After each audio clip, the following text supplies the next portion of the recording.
제가 아까 보니까는 무슨 사랑제일교회에 대한 코로나 때 이런 재판 결과 이런 게 뉴스 기사에 떴더라고요. 근데 제가 그 추억이라고 하면 좀 뭐하고 기억이 하나 있는데 제가 우리 교회 오기 전에 성북동에 있는 교회에서 8개월간 사역을 했습니다.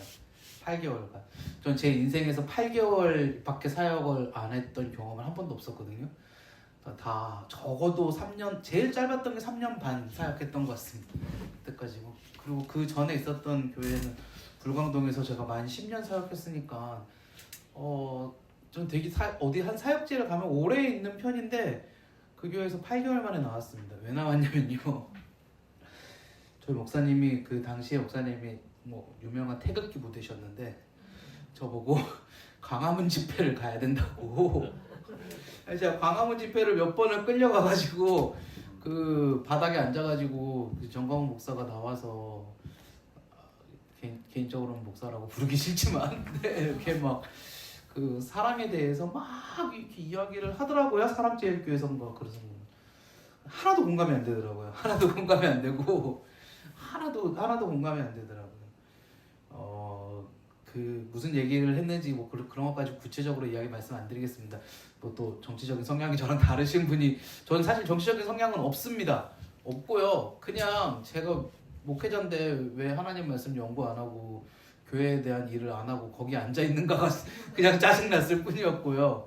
근데 분명한 거는, 제가 한 가지 깨달은 거는, 저는 사랑에 대해서는 분명히 알고 있는 건 있습니다. 그건 뭐냐면 제가 아는 진짜 중요한 사랑은 십자가입니다. 십자가. 오늘 지금 그 얘기를 하려고 하다 보니까 겸사겸사해서 그게 다 생각이 나가지고 그냥 드리는 이야기인데, 어떤 정치적인 성향을 가지고 말씀드리는 것도 아니고, 근데 진짜 사랑은 십자가라는 거죠. 오늘 왜 십자가가 진짜 사랑인지, 예수님의 죽음이 왜 예수님의 사역의 하이라이트였는지, 이런 것들을 좀 함께 우리가 공부하고, 또 우리가 또 은혜 공부로 끝나는 것이 아니라 은혜의 시간이 되었으면 좋겠다라는 마음을 가지고서 그냥 막 시작하는 것보다 앞에 잠깐 그래도 좀 아이스 브레이킹 하면서 이렇게 시작하면 좋을 것 같아서 제가 그런 생각이 들었습니다.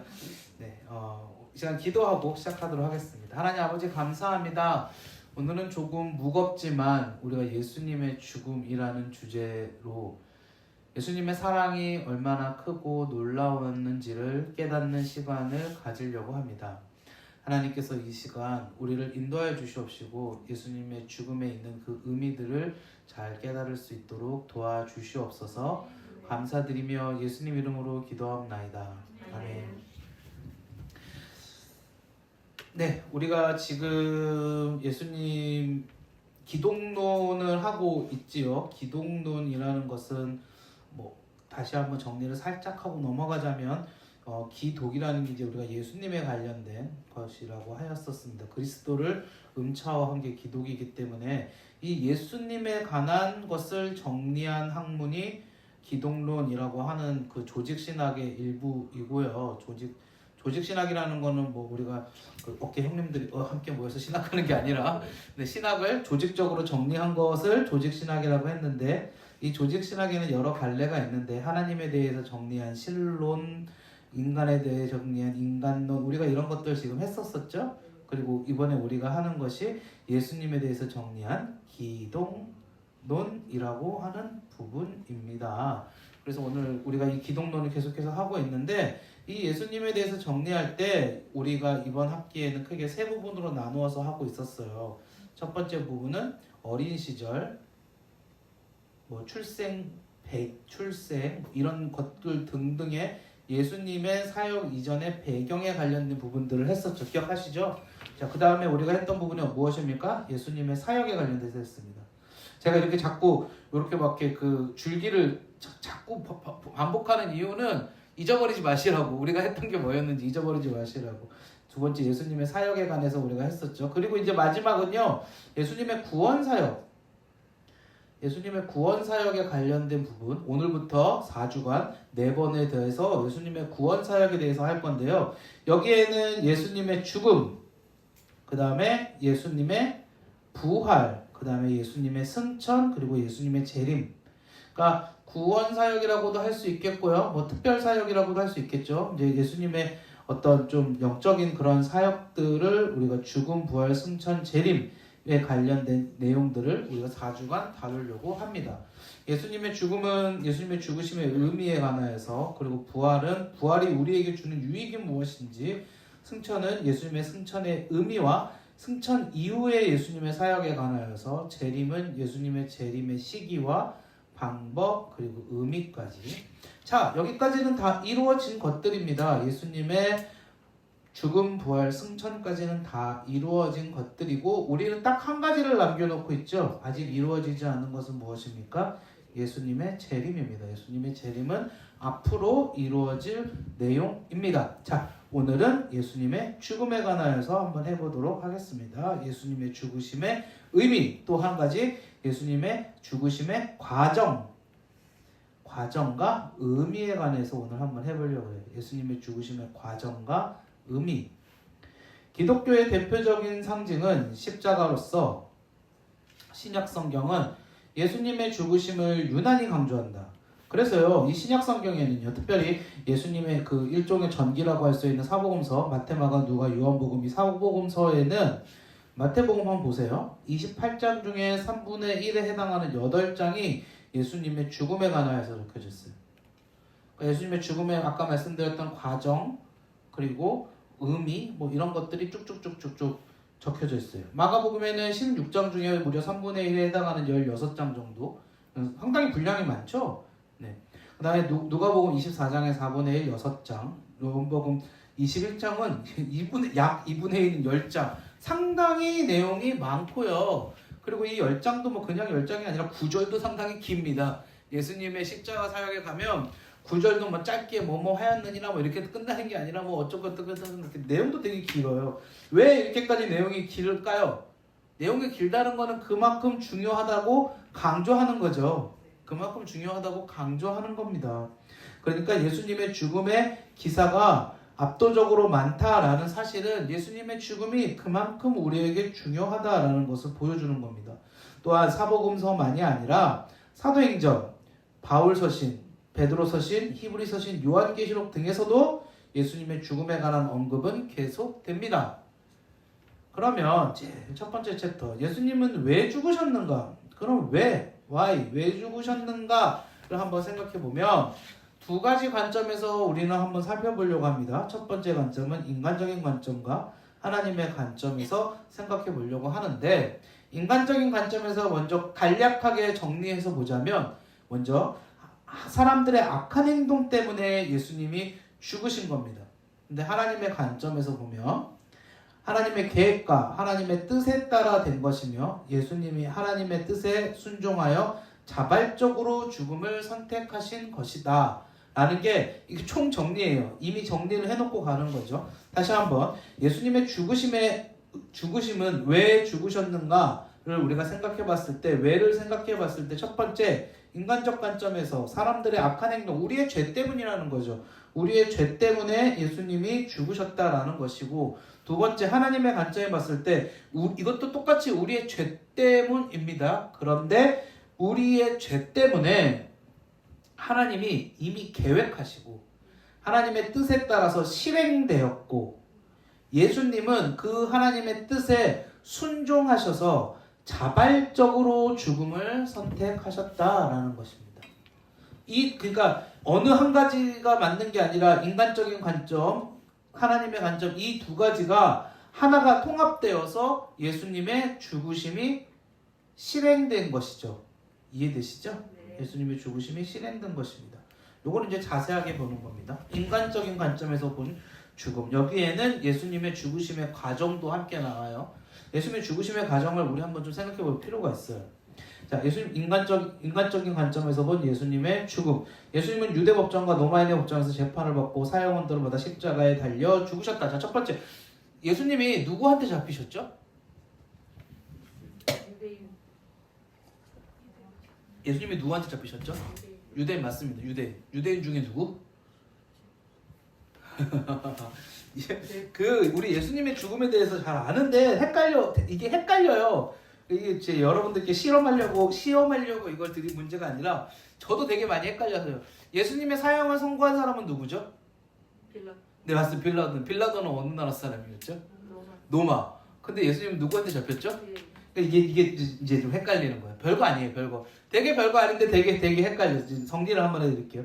일단 예수님을 잡은 사람들은요, 유대인들이 맞고요.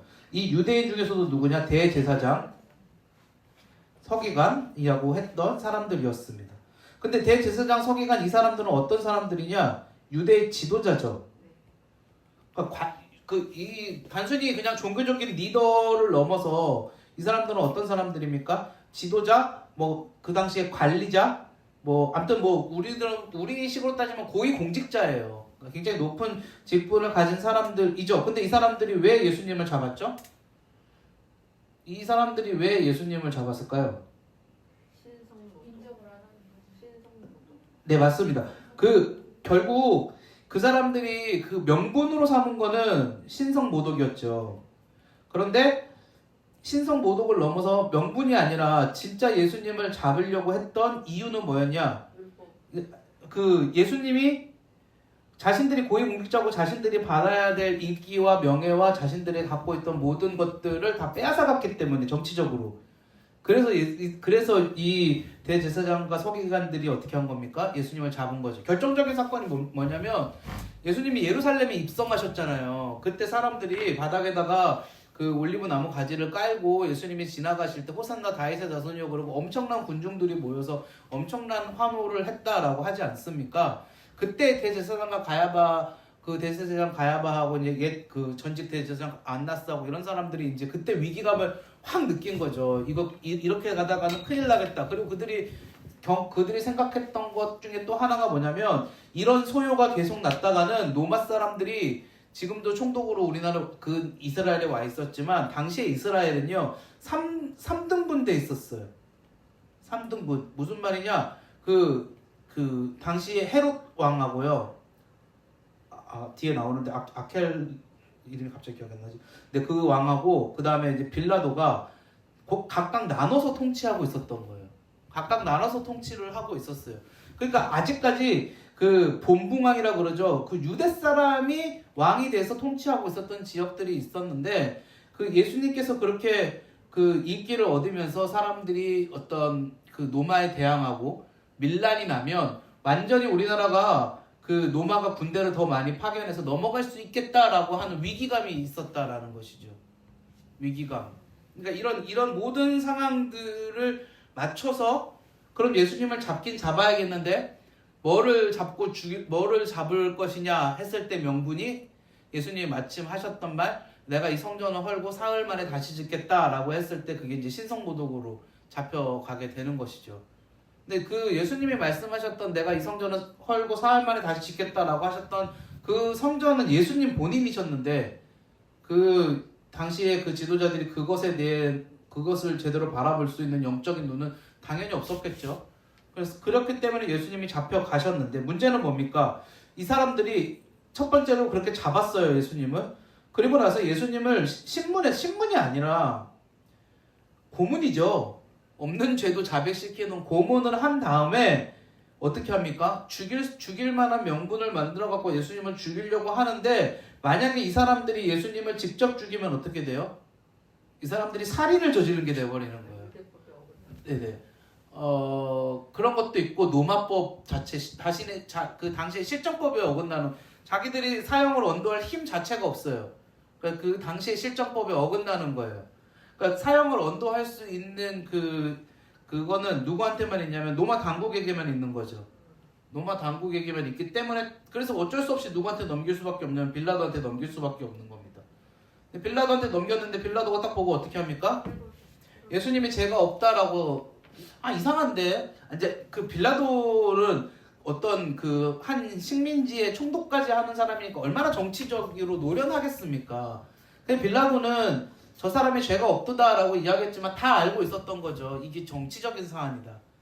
이게 어떤 진짜 이 사람의 실질적인 잘못을 놓고 하는 그런 법적 공방이 아니라 이건 정치적인 공방이다라는 것들을 다 알고 있었죠. 그러니까 빌라도가 내렸던 판결도 사실 나중에 이후에 빌라도가 내렸던 판결도 무엇입니까? 굉장히 정치적인 판결이죠. 생각을 해보면 뭐였습니까? 빌라도가 그 사람을 죽인 이유는 안 죽이면 밀란이 날까봐 두려워서. 결국 아까도 밀란 얘기했고 지금도 밀란 얘기했고 사회가 그만큼 혼탁했었거든요. 안 죽이면 밀란이 날 거고 밀란이 나면 로마 정부가 또 군대를 투입해야 되는데 반대로 투입하면 이길 수는 있겠지만 그만큼 또 그 복잡한 시간, 혼탁한 시간들을 보내야 되고 시간과 물질과 사람의 인력이 잘못하면 목숨이 또 여러 또 움직일 수 있고 그러니까 그런 것들을 막고자 하는 게 총독의 업무였으니까요. 그냥 빌라도는 머리가 복잡한데 차라리 우리 대를 위해서 소를 희생하자라고 하는 그런 심정이었겠죠. 근데 처음엔 자기가 판결 내리기 싫으니까 어떻게 합니까? 니네 일이니까 니네가 해결해라. 내가 전권을 줄게. 그리고 헤롯한테 보내는 겁니다. 네가 판결할 수 있는 힘을 줄게. 그리고 헤롯한테 보내는 거죠. 헤롯도 어떻게 합니까? 아켈라한테 보냈다가 또다시 싫다 그러고 누구한테 지금 돌아오는 거니까 예수님이 빌라도한테 돌아오는 건데 결국 그 사람들도요. 처음에는 예수님을 받았을 때 그 성경에도 분명히 그런 비슷한 언급들이 있거든요. 다 뭐라고 생각하냐면 내가 이 사람을 어떻게 이용할 수 있을까를 고민합니다. 근데 이용 가치가 별로 없어 보이니까 다시 돌려보냅니다. 내가 이 사람을 어떻게 이용할 수 있었을까? 참 그 당시에 그런 어떤 시대 상황까지를 다 하나님께서 이미 아시고 다 모든 것들을 계획하시고 그 계획이 이루어져 가는 그런 상황들이었던 것 같아요. 제가 보기에는. 그래서 다시 빌라도에게 와서 빌라도가 어떻게 합니까? 이제 사형을 언도하게 되고 예수님이 거기서 죽게 되시는 그런 과정들을 경험하게 되는 거죠.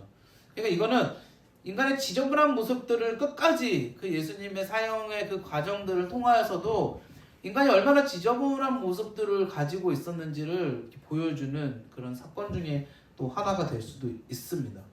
자, 한번 볼까요?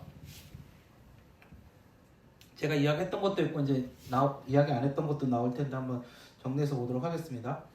예수님이 죽으신 십자가 처형의 먼저 특징을 한번 볼까요? 예수님의 죽으신 십자가 처형의 특징. 십자가 처형의 특징은 AD 30년쯤 로마의 지배를 받고 있는 유대 지역의 예루살렘 성 밖에 있는 골고다 언덕에서 로마 총독 빌라도에게 사형 언도를 받고 십자가에 매달려 죽으셨다. 그런데 이 십자가형은 한 인간이 느낄 수 있는 가장 큰 고통을 가장 오랫동안 맛보게 하는 사형 방식이다 라고 이야기를 하고 있습니다.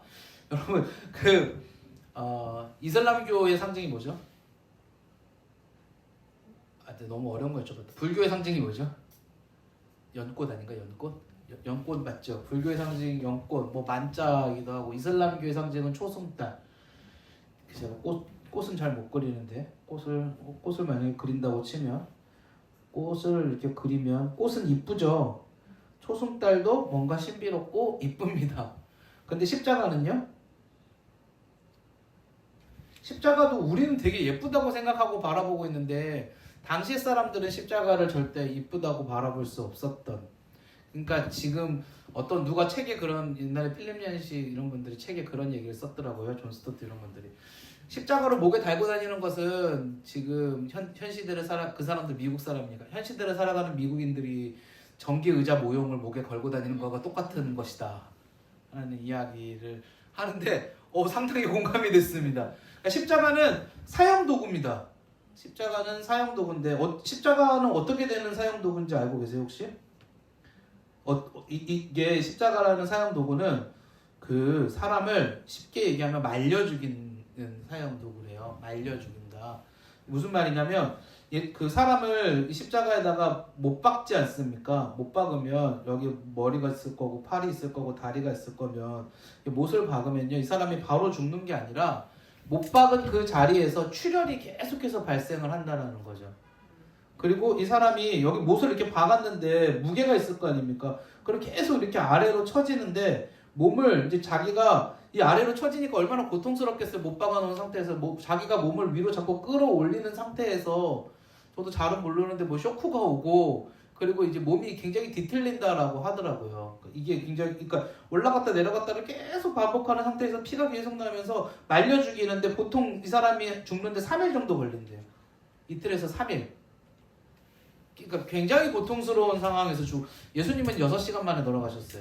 왜 6시간 만에 돌아가셨냐면 예수님은 빨리 죽이게 하려고 유대인들이 자기 안식일 전에 그 예수님 돌아가시게 해야 된다 그래가지고 예수님을 막 창으로 찌르고 막 그래갖고 사실은 그 정말 가혹한 고통을 압축적으로 예수님 당하신 것이죠. 이 십자가가 얼마나 잔인한 겁니까? 근데 이게 한 가지 더 이제 좀 이따가도 나오는데 그 예수님이 오시기 한 30년 전에 그 스파르타쿠스라고 옛날에 그 HBO에서 했던 드라마였거든요. 보지 마세요. 굉장히 잔인하고 굉장히 선정적인데 저도 1, 2화 보고 안 봤는데 그게 내용이 저는 흥미로워하고 1, 2화 봤다가 너무 잔인하고 너무 선정적이어갖고 보지 말자 그러고 안 봤는데 그게 뭐냐면 노예 반란 그 검투사들이 반란을 일으켰대요. 실제로 로마 역사에서 예수님 오시기 30년 전에 있었던 일인데 검투사들이 반란을 일으켜 가지고 이 사람들을 싹 다 소탕을 한 겁니다. 로마 정부에서 싹 다 소탕을 했는데 그 소탕한 사람들이 검투사들뿐만 아니라 검투사의 뭐 가족들까지 싹 소탕을 해서 300명쯤을 잡았다 그러더라고요. 근데 그 300명쯤을 몇십 킬로에 이르는 노마로 들어가는 길에다가 십자가로 쫙 박아갖고 이거를 나열을 해놓은 겁니다. 그 거의 그게 한 1, 20km 정도 되는 거리를 쫙 간격을 두고 십자가로 박아갖고 노마로 들어오는 그 길에다가 그거를 나열을 했대요.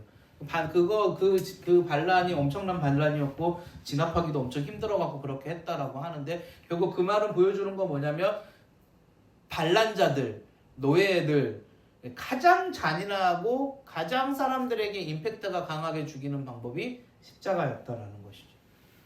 네. 그런 이야기를 그런 그 십자가를 누가 당하셨다? 예수님이 당하셨다라는 거죠. 십자가에 매달린 사형수들은 십자가에 매달리기 전에 먼저 납과 못이 달린 채찍, 못 유리 같은 것도 박아놨다 그러고요. 그걸로 이제 먼저 그 살점이 떨어질 정도로 심한 매질을 살점이 떨어질 정도가 아니고요. 그게 이제 이렇게 납이나 유리 뭐 이런 못 같은 게 채찍에 달려 있는데 그게 이제 사람에 탁 맞으면 사람에게 딱 걸린대요. 그래갖고 이제 여기를 파고 들지 않습니까? 그래서 다시 끌어당기잖아요. 그때 이제 같이 뜯겨나가는 거죠. 그런 상황에 걸리게 되는. 그러니까 사람들은 죽음에 가까운 엄청난 고통을 느끼는 십자가에서 못을 받고 매달아 죽을 때까지 내버려 두는 겁니다.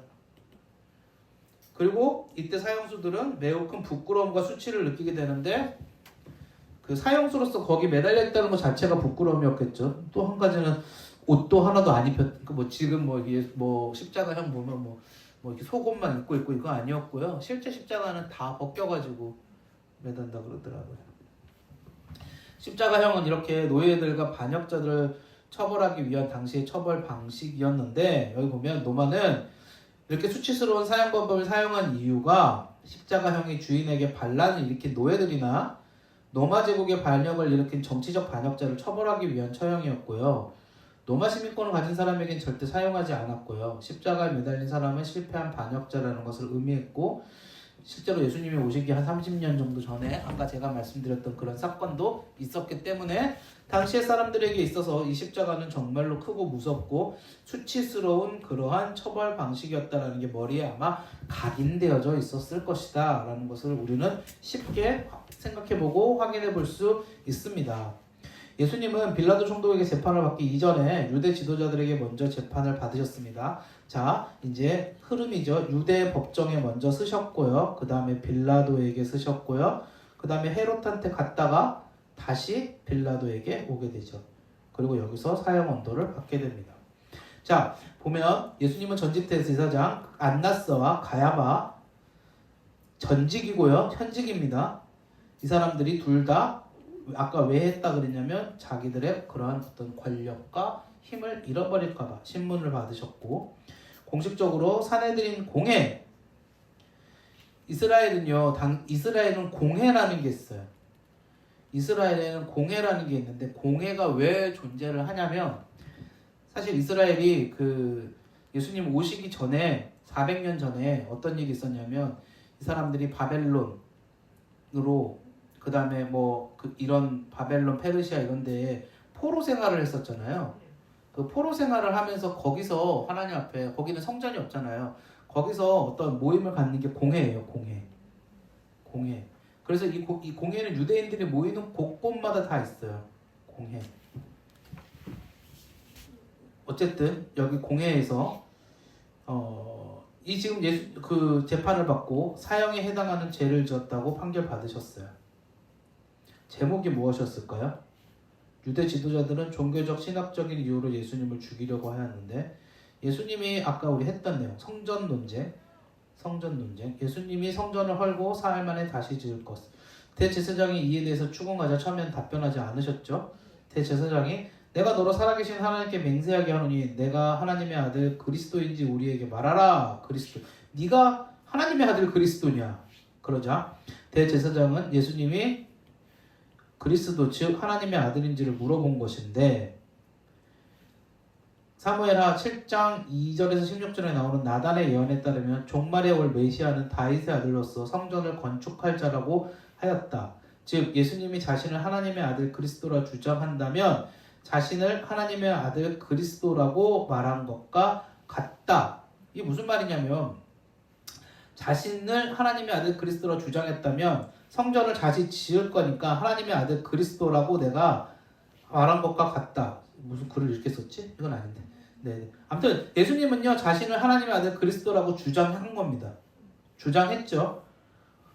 예수님이 네가 이미 말하였느니라 라고 이야기합니다. 네가 이미 말하였느니라. 그러자 대제사장은 사형을 언도했다라는 거죠. 대제사장이 자기 옷을 찢으며 이르되 그가 신성모독하는 말을 하였으니 어찌 더 증인을 요구하리요. 신성모독, 그는 사형에 해당하느니라. 유대 율법에서는 사형에 해당하죠. 유대 지도자들은 정치적인 사회적인 이유로 예수님을 죽이려고 했어요. 여기는 원래 이렇게 신성모독이라는 명분을 걸었지만 더 중요한 거는 정치적 사회적으로 예수님을 죽이려고 했던 이유가 더 컸습니다. 유대 지도자들은 헤롯 분봉왕과 대제사장을 중심으로 유지되고 있는 질서를 변경시키면 로마 제국이 유대를 완전히 멸망시키게 될지도 모른다는 두려움, 아까 제가 말씀드렸죠. 예수님이 그렇게 엄청난 인기를 얻게 되자 그 예수님으로 하여금 밀란이 일어나고, 그 밀란이 일어났을 때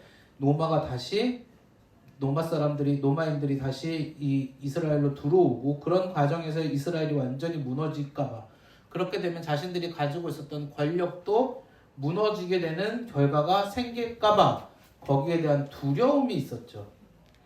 이것은 예수님이 나사로를 살리신 이후에 유대 지도자들의 대책회의, 사람을 살렸는데 대책회의를 했어요. 뭐라고 했냐면 보세요.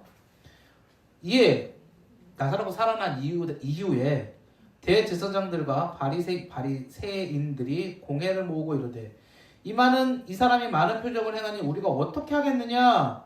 만일 그를 이들에 두면 모든 사람이 그를 믿을 것인데, 그리고 로마인들이 와서 우리 땅과 민족을 빼앗아가리라. 그 사람 예수님을 많이 믿어서 예수님으로 막 쏠리게 되면 로마 사람들이 불안해할 것이고 군대를 보내서 우리를 완전히 무너뜨릴 것이다. 그 중에 한 사람, 그의 대제사장인 가야바가 이르되 너희가 아무것도 알지 못하는구나. 이 사람이 뭐라 그러냐면요, 한 사람이 백성을 위하여 죽어서 온 민족이 망하지 않게 되는 것이 너희에게 유익한 줄 생각하지 않니? 이 말 무슨 말입니까? 그 한 사람이 누구겠습니까? 대를 위해서 소를 희생하는 거죠. 예수님을 잡아서 죽이자라고 하는 겁니다. 이날부터 그들이 예수를 죽이려고 모의하니라 라고 이렇게 하고 있어요. 그러니까 유대 지도자들은 결국 그 근본은 뭡니까? 정치 사회적으로 자신들의 기득권을 유지하기 위해 예수님을 로마 총독에게 반역자로 기소하여 죽이는 죄를 범한 겁니다. 결국 궁극적으로는 뭐라고요? 자기들의 정치적 사회적 기득권 유지가 제일 큰 목적이었습니다.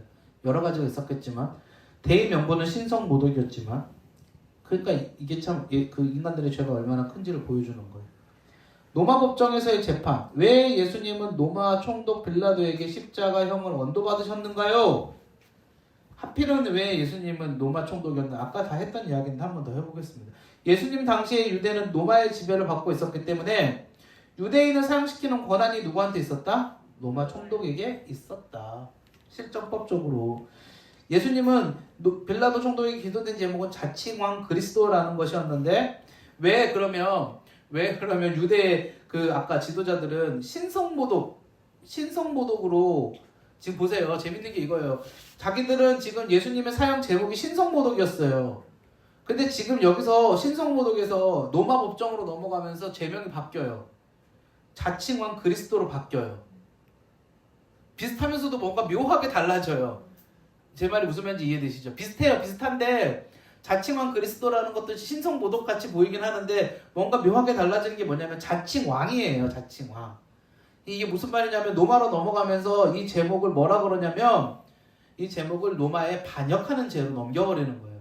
사형을 시키려면 가장 확실한 거는 반역죄가 확실하지 않습니까? 이거 지금 반역죄로 지금 유대인들이 뒤집어 씌우는 거예요. 근데 빌라도가 보기엔 당연히 이게 터무니없고 맥락, 이게 지금 허무한, 이게 말도 안 된다라는 거를 깨달을 수밖에, 허무맹랑하다는 걸 깨달을 수밖에 없는 그런 상황인 거죠. 즉 예수님이 자신을 메시아, 유대인의 왕이라고 주장한다. 유대인의 왕이라고 주장한다라는. 그래서 빌라도가 예수님한테 이렇게 물어봅니다. 내가 유대인의 왕이냐? 왕이냐? 그 빌라도는 왕에 더 초점을 맞춰서 물어보는 겁니다. 반역죄에 초점을 맞춰서 물어보는 겁니다. 무릎 예수님의 머리 위에 달려있던 제패 제명이 유대인의 왕이었어요. 십자가에 돌아가실 때 유대인의 왕이라고 써서 붙여놨죠. 실제로 그것 때문에 죽은 겁니다. 그러니까 이는 예수님이 로마에 고발된 제목이 정치적으로 로마의 반역을 깨한 반역죄였음을 보여주는 것이다. 라는 거죠. 예수님에 대한 재판에 앞서서 빌라도가 행한 일은 뭐였냐면 빌라도는 계속 이야기했듯이 예수님이 무죄라는 것은 알고 있었죠. 그러나 이거를 빌라도는 단순히 예수님이 무죄니까 정확하고 정직하고 옳고 옳게 판결을 할 사람은 아니었어요. 왜냐하면 그가 정치인이었으니까.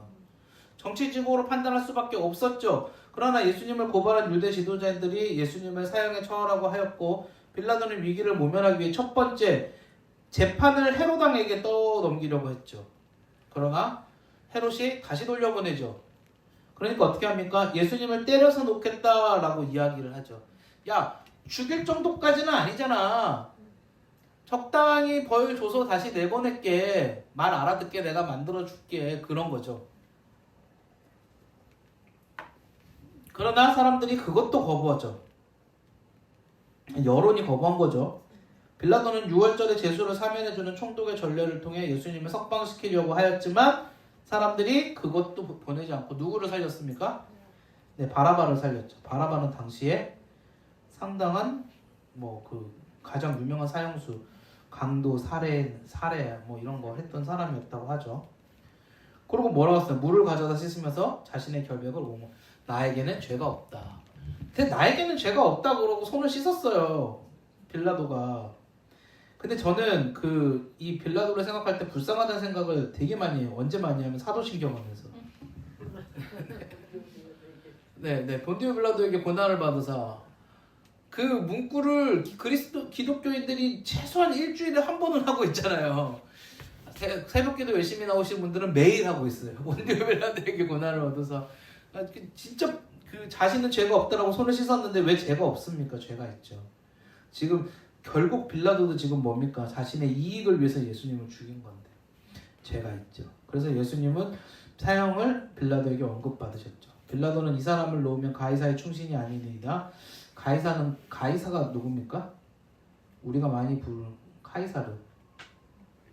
네, 가이사는 카이사르. 무릇 자기를 왕이라 하는 자들은 가이사를 반역하는 것이다 라고 하고 어떻게 합니까? 빌라도가 유대인의 협박을 듣고 예수님을 십자가에 못 박았습니다. 무죄임을 알고 있었지만 계속해서 반복했던 이야기죠. 자신의 정치적 지위와 박탈당할 수 있다는 두려움 때문에 비겁하게 불의와 타협을 하고 말았답니다. 자, 그러면 이제 우리가 아까 좀 덜 보았던 하나님의 관점에서 본 예수님의 죽음은 어떤 의미가 있는지, 하나님의 관점에서 본 예수님의 죽음은 어떤 의미가 있는지를 한번 보도록 하겠습니다. 예수님의 죽음은 인간적인 차원에서 보면 인간의 죄성 때문에 유대인과 로마인이 합작해서 예수님을 부당하게 죽인 것이 맞죠. 지금 여태까지 우리가 계속 보았습니다. 그러나 하나님의 차원에서 보면 하나님이 우리를 위해 예수님을 죽임당하도록 사람들에게 넘겨주신 것이고 예수님은 우리를 위해 자발적으로 죽으신 겁니다. 하나님의 뜻이 계획하고 실행하시고 예수님은 어떻게 한 거예요? 순종하셔서 자발적으로 그 실행에 동참하신 거죠. 왜? 증거가 있어요. 거기에 대한 증거가 무엇이냐? 거기에 대한 증거가 무엇이냐? 예수님이 스스로 당시 자신의 죽음에 대해서 직접적으로 예고하셨어요. 자신은 십자가에 못 박혀서 고난당하다가 죽을 것이다 라는 것을 예수님이 스스로 말씀하셨어요. 쉽지 않은 이야기죠. 자신이 어떻게 죽을 것인지에 대해서 고백하는 사람이 어디 있습니까? 예수님이 공적 사역이 분수령이 된 가이사랴 빌립보에서 베드로의 신앙 고백 이후 주는 그리스도시요 살아계신 하나님의 아들이십니다 라고 고백한 이후에 예수님은 자신의 제자들에게 자신의 죽음에 대해 직접적으로 예고해 주셨는데 모두 3번이나 하셨습니다. 첫 번째 1차 죽음은 마가복음 8장 31절입니다. 여기 이거 다 마가복음입니다. 마가복음이라고 했었죠? 마가복음입니다. 인자가 고난을 받고 장로들과 대제사장 서기관들에게 버림받은, 정확하게 알고 계시죠? 장로들, 대제사장, 서기관 정확하게 다 알고 계세요. 버림을 받고 죽임을 당하고, 그리고 뭐라 그랬습니까? 사흘 만에 살아날 것을 비로소 그들에게 가르치시되 정확하게 죽었다가 정확하게 부활하실 것까지 다 말씀하셨어요. 9장 31절 2차 죽음 예언. 제자들을 가르치시며 또 인자가 사람들의 손에 넘겨져 죽임을 당하고 죽은 지 3일 만에 살아나리라는 것을 말씀하셨기 때문이더라. 죽은 지 3일 만에 살아나라는 것을 말씀하셨기 때문이더라. 자, 보세요. 3차 예언. 보라, 우리가 예루살렘에 올라가노니 인자가 대제사장들과 서기관들에게 또 제사장 서기관 또 나오네요. 그들을 죽이기로 결의하고 이방인들에게 넘겨 주겠고, 그들을 죽이기로 결의하고 이방인들에게, 여기서 이방인은 아까 누구였습니까? 빌라도에게 넘겨줬었죠. 빌라도에게 넘겨줬었고, 그들은 능욕하며, 로마인들이 예수님을 잡아다가 어떻게 했습니까? 능욕했고요. 실제로 침 뱉었죠. 침 뱉었었고 채찍질하고요. 그리고 어떻게 했습니까? 죽였습니다. 그는 3일 만에 살아나리라 하시니라. 예수님이 하신 말씀이에요. 예수님이 하신 말씀. 그대로 다 이루어졌죠. 그대로 다 이루어졌죠. 10장 33절 34절만 다시 한번 제가 천천히 읽어볼까요? 보라, 우리가 예루살렘에 올라가노니, 우리가 예루살렘에 올라갔을 때, 예수님과 제자들이 예루살렘에 갔을 때 사람들이 처음에는 환호했는데 나중에는 어떻게 했습니까?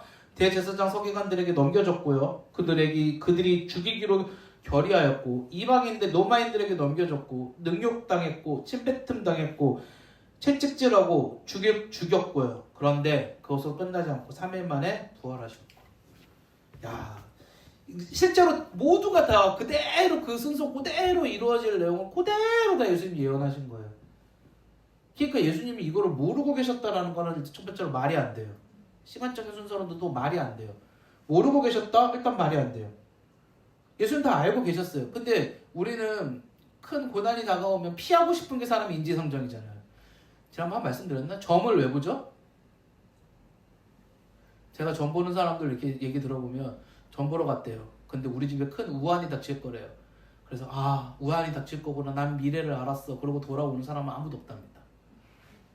우환이 닥칠 거구나. 그리고 그 다음에 하는 일이 반드시 있습니다. 뭐 할까요? 부적을 쓰거나 구술하거나. 그 사람들이 점집에 간 목적은 뭡니까?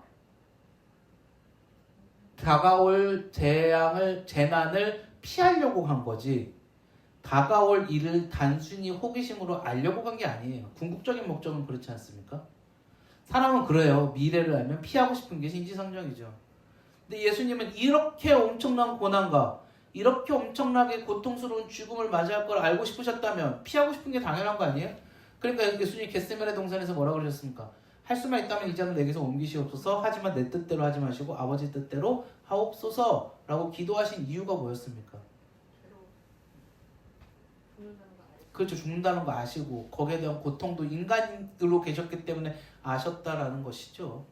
그러나 내 뜻대로 마옵시고 아버지 뜻대로 마옵소서라는 거는 이 아버지의 사랑이 얼마나 큰지, 사람을 향한 사랑이 얼마나 큰지도 알고 계셨고, 예수님 또한 인간을 향한 사랑을 품고 계셨기 때문에 그 말씀을 하실 수밖에 없는 것이에요. 진짜 사랑은 예수님의 사랑인 거죠.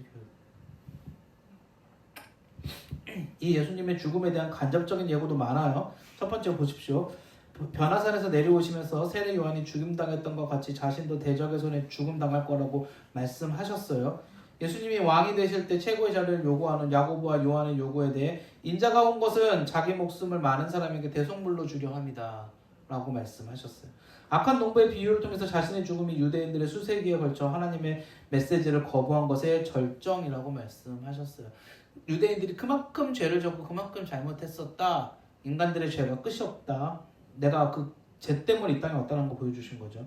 예수님 생애 마지막 주간인 유월절을 준비시키면서 자신의 죽음을 예고 이미 하셨습니다. 베다니에서 한 여인의 향유를 예수님의 머리에 붓자 유다가 막 뭐라 그랬죠? 그게 몇 데나리온인데 막 이러면서 이 여자가 내 몸에 이 향유를 부은 것은 내 장례를 위한 것이다 라고 하셨어요. 예수님의 다락방에서 최후의 만찬식 가룟 유다를 배반을 암시하면서 인자는 자기에 대하여 기록된 대로 가거니와 하시고 십자가에서 죽게 될 자신의 몸과 피에 대한 상징으로 떡과 포도주를 제자들에게 나눈 성만찬을 제정하셨는데 이 이유가 뭐였습니까? 예수님이 자신이 죽으실 것을 알고 내 몸과 내 피를 마셔야지, 그러니까 내가 죽어야지 너희가 살아날 수 있다라는 걸 보여주신 것이죠. 예수님이 겟세마네 동산에서 기도하실 때 예수님을 체포하러 온 인간들에게 사람들에게서 예수님을 보호할 베드로가 칼을 사용하려고 하자 예수님은 인간이나 천사의 보호를 거부하시고 내가 만약 그렇게 하면 이런 일이 있으리라 한 성경이 어떻게 이루어지겠느냐, 그 일을 하면 안 된다라는 걸 보여주는 거죠. 요한복음에 나오는 예수님의 죽음에 대한 의식은 요한복음에도 예수님의 죽음에 대한 의식이 있습니다. 예수님은 자신의 죽음과 관련해서 때라는 말을 7번이나 사용하셨는데 요한복음에 나오는 이 때는 예수님이 이 세상을 떠나 아버지께로 돌아갈 시간을 의미한답니다. 가나 혼인잔치에서 이렇게 말씀하셨죠. 여자여 나와 무슨 상관이 있는가, 내 때가 아직 이르지 아니하였느니라. 그 어머니가 말씀하셨을 때 형제들이 예수님께 예루살렘에 가서 공개적으로 드러내라고 했을 때 내 때는 아직 준비되지 않았다.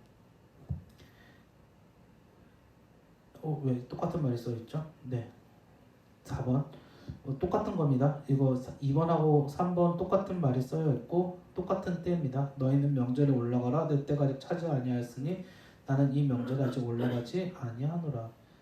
예루살렘 입성 후 인자가 영광을 얻을 때가 예루살렘 입성은 죽으려고 가신 거잖아요. 입성 후 지금은 내 마음이 괴로우니 아버지여 나를 구원하여 이 때를 면하게 해주옵소서. 예수님 알고 계시다. 십자가에 달리시기 전날 다락방에서 아버지께로 돌아가실 때가 이른 줄 아시고 십자가에 달리시기 전날 다락방에서 예수께서 이 말씀을 하시고 눈을 들어 하늘을 우러러 이르시되 아버지 때가 이르렀사오니 아들을 영화롭게 하사 아들로 아버지를 영화롭게 하옵소서. 예수님 모든 것을 다 알고 계셨지만 예수님의 죽음에는 자발성이라는 게 있었습니다. 예수님 모든 것을 알고 계셨지만 예수님의 죽음은 스스로 원해서 스스로 도살장으로 끌려가는 양같이 가셨다라는 것이죠. 예수님은 자신의 죽음에 대한 직접적인 언급이나 간접적인 암시 그리고 자신의 죽음의 때에 대한 언급 등을 통해 죽음이 곧 자신에게 닥칠 것을 알고 계셨어요. 예수님은 이런 죽음을 피하지 않고 자발적으로 하나님 뜻에 복종하여 죽고자 하셨다.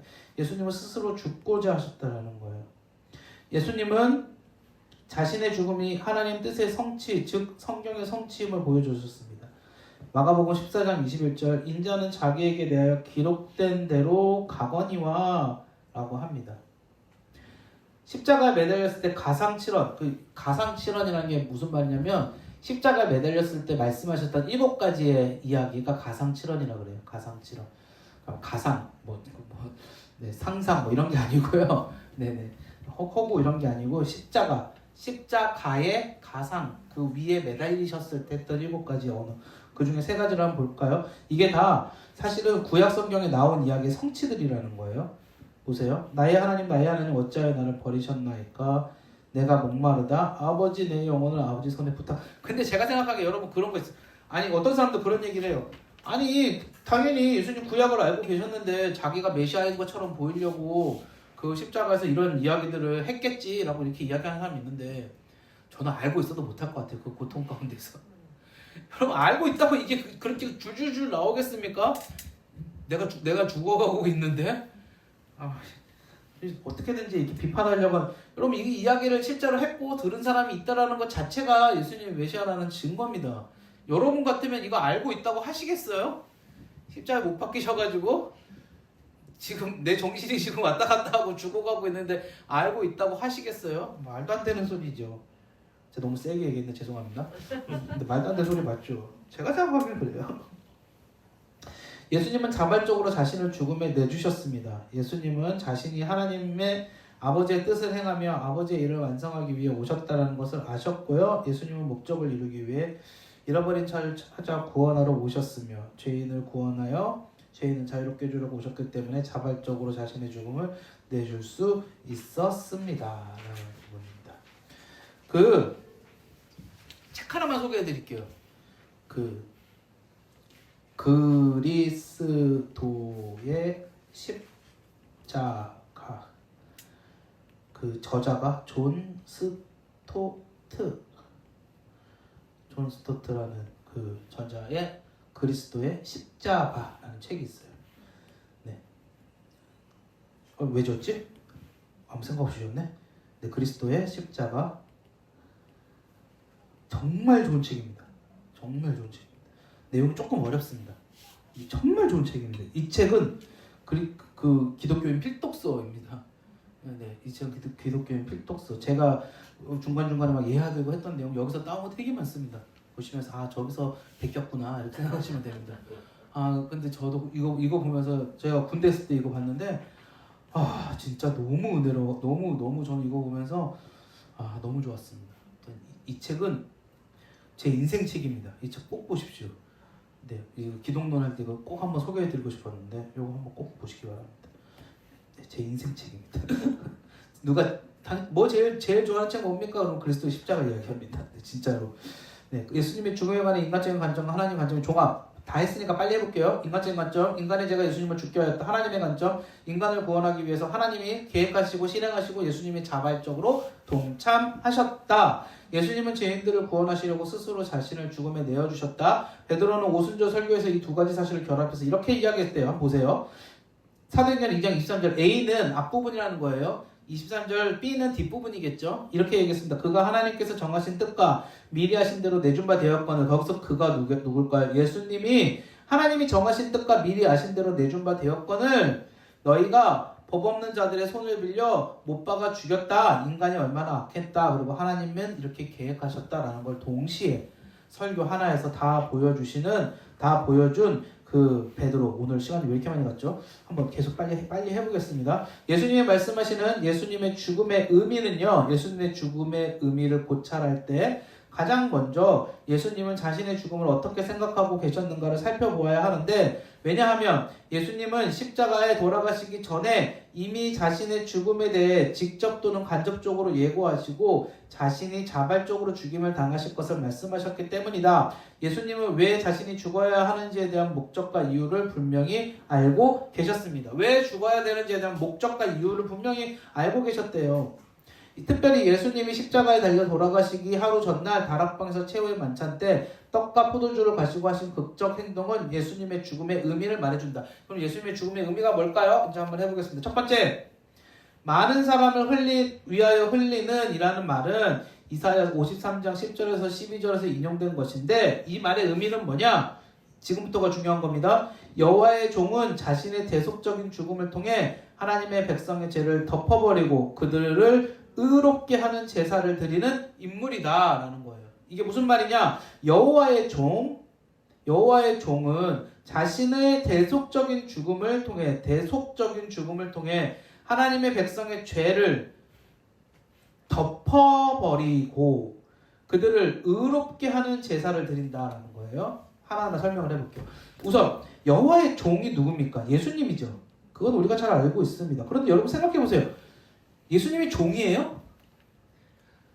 예수님은 창조자이시고 통치자이시고 이 세상을 이끌어가시는 분이세요. 근데 그 예수님을 지금 뭐라고 표현하고 있냐면 종으로 표현하고 있다는 거예요.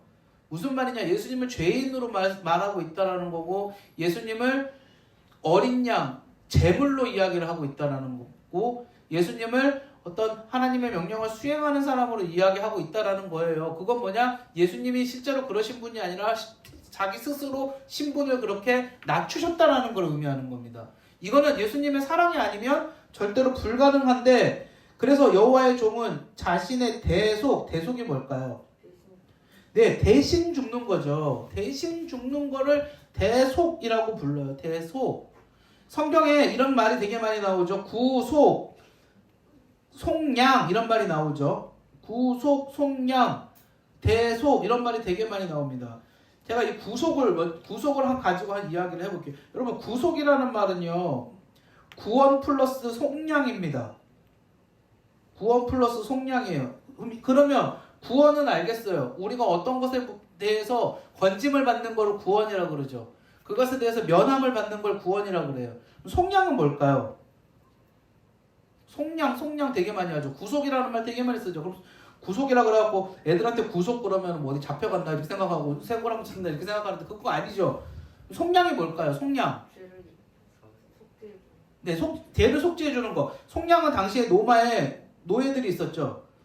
어느 한 집에 노예가 들어왔어요. 당시 로마 시대의 노예들은 독특한 위치를 가지고 있었어가지고 노예면서 옛날에 했던 직업들을 그대로 했는데 교사도 있고 의사도 있고 막 그랬답니다. 이런 사람들이 다 노예였는데 이 노예들이 주인이 마음에 들었어. 쟤 잘하네. 쟤 풀어주자라고 생각하는 거예요. 그럼 어떻게 해요? 노예를 풀어주는 건데 그냥 풀어주는 게 아니라 노예를 풀어줄 때 어떤 문서를 써줍니다. 근데 자기 집 노예는 그렇게 풀어줄 수가 있어요. 근데 다른 집 노예는 그렇게 풀어줄 수가 없잖아요. 근데 어떤 한 사람이 이 노예가 굉장히 마음에 들어서 이 노예를 풀어주려고 해요. 그래서 그 사람을 해방 노예로 만들어주려고 그래요. 그러면 다른 사람한 이 노예 다른 주인한테 가서 어떻게 하는 겁니까? 대신 돈을 내줍니다. 대신 돈을 내줘요. 이거를 속량이라고 부른 거죠. 그러니까 속량의 의미는 대신 값을 치렀다. 이게 속량입니다. 자, 그러면 예수님의 대속은 똑같은 말이에요. 예수님의 대속은 뭡니까? 대신 속량하였다라는 말이에요. 대신 속량하였다. 그러면 예수님이 대신 십자가에서 값을 치른 거는 뭐예요? 죄의 값이죠. 죄의 값. 죄의 값. 그럼 방금 말씀하신 것처럼 죽음이 맞는 거죠. 원래는 우리가 죽어야 되는데 죄의 값은 뭐죠? 사망. 우리가 대신 죽어야 되는데 그 죽음을 누가 하신 거예요? 예수님이 대속해버린 거예요. 자, 그 다음 이야기가 중요한데 를 통해 하나님의 백성의 죄를 덮어버리고라고 했어요. 여기서 이 구절이 중요합니다. 덮어버리고라고 했습니다. 이 말이 무슨 말이냐면 죄를 없애버리고가 아닙니다. 없애버리고가 아닙니다. 예수님이 십자가에 죽으심으로 말미암아 우리 죄가 없어진 게 아니라요. 그러니까 우리는 여전히 더러운데 옷을 좋은 걸 입혀놓은 거예요. 옷을 좋은 거를 입혀놓은 거예요. 그리고 하나님께서 우리한테 뭐라고 하냐면 여기 지금 의롭게 하는이잖아요. 과정이잖아요. 의롭게 되었다가 아닙니다. 완료가 아닙니다. 그리고 하나님께서 우리를 뭐라 그러냐면 너희는 더 이상 죄인이 아니라 내가 의롭다라고 칭해줄게. 그러니까 말해줄게. 이거를 신학적인 용어로 이신칭이라고 그러거든요. 되게 중요한. 우리가 예수님 때문에 의로워진 게 아니라 의롭다라고 칭함을 받은 것이다. 의롭다라고 하나님이 말씀해 주신 것이다 라는 겁니다. 그러니까 재판을 땅땅땅 하는데 내가 어떤 죄를 지었어요. 근데 우리 아버지라는 사람이 와서 내가 죄값을 원래 치러야 되는데 보석금을 대신 내겠습니다. 그랬더니 재판장이 뭐라 그러냐면 이 사람이 잘못한 거는 맞다. 근데 거기에 합당한 보석금을 저 사람의 아버지가 냈으니까 당신은 더 이상 죄가 없다라고 우리 재판부는 인정해 주겠다라고 선고한 거죠. 근데 이 죄인이 갑자기 바보같이 벌떡 일어나가지고 나 저 사람 모르는데요? 그럼 재판장이 네 아버지 아니야? 아니 저랑 관계없어요. 그럼 얘는 뭐가 되는 거예요? 다시 죄인이 되는 거예요. 아니 관계없다면서 왜 돈 내줘요? 당신 가세요. 그럼 끝나는 거예요. 그걸 사람들이 하고 있다는 거죠. 그걸 안 믿는 사람들이 하고 있다는 거죠. 예수님이 먼저 나서갖고 제가 너무 커요. 내가 대신 죽어갖고 내 죄를 갚아줄게요. 그러는데 갑자기 사람들이 벌떡 일어나서 뭐라 그러는 거예요? 누구야? 누군데 내 죄를 갚아준대? 상관없어요. 자기가 죽을지도 모르고. 그렇게 가는 거예요. 이해되시죠? 그게 중요한 겁니다. 그렇게 하는 인물이 누구라고요? 여호와의 종 곧 예수님이다 라고요. 언약의 피라는 말은 출애굽기 2장 28절, 예레미야 31장 34절, 이사야 42장 6절과 49장 6절에서 인용되거나 반영되었는데 출애굽기 24장 8절은 하나님과 이스라엘 백성이 시내산에서 언약을 체결하는 체결 의식 끝부분에 나오는 구절로서 모세가 그 피를 가지고 백성에게 뿌려 이르되 이는 여호와께서 이 모든 말씀에 대하여 너희와 세우신 언약의 피니라 라고 말하고 있습니다. 언약 체결을 비준하는 제사를 지면서 언약의 피는 이게 지금 무슨 말을 하고 있냐면요. 이스라엘과 설명 없이 시간이 아무리 없어도 설명은 해야겠어. 이스라엘과 하나님이 우리가 약속을 맺었다라는 건 다 알고 있잖아요. 근데 특별히 이 언약식을 하거든요, 하나님이. 근데 그 언약식을 할 때 피를 뿌렸어요. 그 피가 무슨 의미냐면 절반은 언약의 당사자인 하나님을 상징하는 제단에 뿌려지고요. 나머지 절반은 또 다른 언약의 당사자인 이스라엘 백성에게 뿌려졌대요. 피를 통하여서 언약이 체결되었음을 확정했대요. 그 피가 지금 언약 체결의 확정의 의미 상징이에요. 시내산에서 하나님과 이스라엘 백성 간에 맺어진 이 옛 언약은 이스라엘 백성이 언약의 내용을 지키지 않음으로써 깨졌어요. 그리고 하나님이 이스라엘이 바벨론 포로가 되게 하신 것은 이 언약이 깨진 것에 대한 언약의 저주였는데 하나님은 거기서 멈추지 아니하시고 예레미야 31장 31, 34절을 통해서 종말에 하나님이 다시 새 언약을 체결할 것을 새 언약을 체결하시겠다 그랬어요. 근데 이 새 언약의 주체로 누가 오시냐면 새 언약의 주체가 여호와의 종이라고 불리는 인물이 새 언약을 체결할 것을 말해주고 있다는 거예요. 그 여호와의 종이 아까 누구라 그랬죠? 예수님이라 그랬잖아요. 이 여호와의 종이 예수님이 직접 오셔갖고 직접적으로 최후의 만찬을 통해서 자신의 죽음의 의미와 말씀하신 가장 중요한 두 가지의 핵심은 대속과 새 언약이다라고 직접 말씀하시는 거예요. 그리고 새 언약을 이루시는 예수님의 방법이 뭐였냐면 피 흘리심이라는 거죠. 이해되시죠? 네. 이런 과정을 겪으셨. 그러니까 예수님의 죽음은요, 성경에서 여러 가지 사건들에 다 연관이 되어져 있어요. 여기서 다 설명 못하지만 성경에 말하는 모든 것들이 구약 성경의 그 몇천 년의 역사의 모든 것들이 다 예수님의 십자가와 죽음에 다 연관이 되어져요. 예수님의 죽음은 대속적인 죽음인과 동시에 하나님의 새 백성을 만들기 위한 죽음이었답니다. 예수님의 죽음에 대한 다양한 의미 이제 여기까지만 하면 끝납니다. 총 7가지고요. 한번 해볼까요? 대속. 너무 좋다. 설명을 한번 해가지고. 대속. 예수님은 우리가 받아야 할 죄의 형벌, 우리가 죄값으로 받아야 할 하나님의 심판과 저주와 진노를 대신해서 받으셨다. 이런 예수님의 죽음을 대속, 내 죄를 대신해서 죽음이라고 부른다. 구약시대의 성전에서 드려지는 모든 희생제물의 의미가 바로 예수님의 대속적인 죽음을 모형으로 보여주는 것이다. 예수님이 십자가에 달려 죽으신 것은 하나님의 저주를 받아 죽으신 것이라는 의미다. 나무에 달린 자는 저주받은 자라는 말이 있잖아요. 여기 있죠. 신명기 21장 23절. 나무에 달린 자는 하나님께 저주를 받았음이니라. 예수님이 나무 십자가에 매달려 돌아가신 것은 분명 하나님의 저주를 받은 것이다. 그것이 바로 죄인된 우리가 죄값으로 받아야 할 하나님의 저주, 즉 하나님의 심판과 형벌 때문이다. 바울은 왜 예수님이 십자가에서 하나님의 저주를 받아 죽으셨는지를 이렇게 말하는데, 그리스도께서 우리를 위하여 저주받은 바 되사 율법의 저주에서 우리를 속량하셨으니, 이제 속량의 의미도 뭔지 아시겠죠? 나무에 달린 자마다 저주에 있는 자라. 예수님이 왜 저주에 달리셨어요? 우리를 위해서 속량하시기 위해서. 예수님의 제자들은 예수님이 하나님의 저주를 받아 십자가에 달려 돌아가신 것을 이해할 수 없었어요. 사람의 눈으로 보기에 이게 이해가 됐겠습니까? 그러나 부활하신 예수님을 만나고 난 다음 분명하게 확신하게 되었는데, 왜 예수님이 십자가에 저주받은 자로 돌아가셨는지를 알게 되었답니다. 구속, 구원과 속량이라 그랬죠. 구원, 속량. 죄, 죽음, 사탄으로부터의 해방. 예수님의 죽으심은 우리를 해방시켜 주시는 구속이다. 죄는 사람을 죄의 노예로 만들고 죄의 값은 죽음을 가져다 주는데, 예수님이 나 대신 죽으심으로 이제 나는 죄와 죽음에서 해방되었다. 예수님이 자신의 피값으로 나를 죄와 죽음에서 노예 시장에서 건져 주셨기 때문이다. 예수님의 죽음은 우리의 구속 리뎀션에 위한 대가 지불이다 라는 겁니다. 화목, 하나님의 진노를 풀어버리심. 예수님의 죽음은 하나님의 진노를 풀어주는 화목이다. 화목. 뒤에 보면 화해가 있어요. 두 개 비슷한 개념이니까 화목, 화해. 원래 보세요. 인간이 있었고요. 하나님이 계셨습니다. 인간과 하나님은 처음에 인간이 창조되었을 때 어떻게 했습니까? 같이 교제했죠. 근데 뭐가 떨어졌어요? 죄 때문에 인간과 하나님의 교제가 깨어져 버렸죠. 이 인간과 깨어져 버린 하나님의 교제를 누가 오신 거예요? 예수님이 오신 거예요. 그래서 인간과 하나님 사이에 예수님이 이거를 연결시켜 주셨죠. 그래서 인간과 하나님을 예수님이 화목케 하셨다 그래요. 화목하게 하심. 그런데 이스라엘에 5대 제사가 있습니다. 5대 제사. 이 제사의 종류에는 번제, 소제, 속건제, 속죄제 이렇게 있습니다.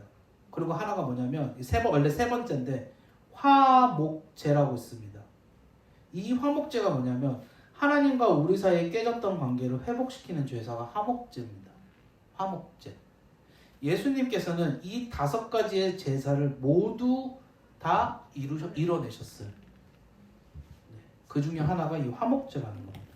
나중에 5대 제사 한번 해드릴 일 있으면 한번 해드릴게요. 자, 4번째 화해. 하나님과의 관계를 회복. 아까 이건 화목은 깨졌던 관계가 화목해졌다라는 거고 더 이상 심판을 받지 않아도 된다라는 거고요. 하나님의 진노가 멈추게 되었다라는 거고, 2번째는 하나님과 우리 사이의 관계가 회복되었다라는 거예요. 하나님과 우리 사이의 관계가 화해로 회복되었다.